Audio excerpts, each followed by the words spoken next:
All right, at this time we'll have another presentation from the school as part of the speech class.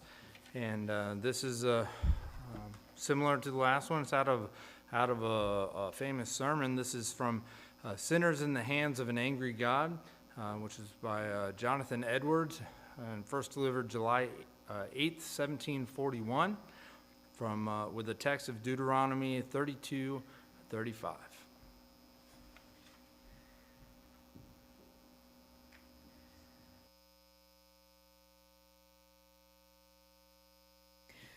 The bow of God's wrath is bent, and the arrow made ready on the string, and justice directs the bow to your heart, and strains at the bow, and it is nothing but the mere pleasure of God, and that of an angry God, without any promise or obligation at all, that keeps the arrow one moment from being made drunk with your blood. Thus all you that never passed under a great change of heart, by the mighty power of the Spirit of God upon your souls, all you that were never born again and made new creatures, and raised from being dead in sin to a state of new, and before altogether unexperienced light and life, are in the hands of an angry God. However, you may have reformed your life in many things, and many have had religious affections, and may keep up a form of religion in your families and closets and in the house of God, it is nothing but his mere pleasure that keeps you from being this moment swallowed up in everlasting destruction.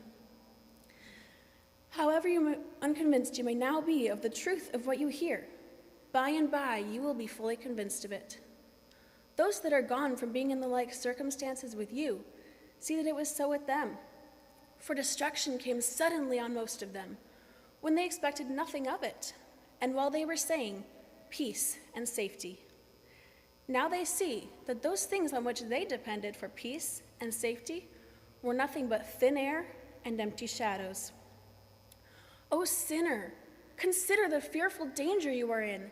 It is a great furnace of wrath, a wide and bottomless pit, full of the fire of wrath that you are held over in the hand of that God whose wrath is provoked and incensed as much against you as against many of the damned in hell.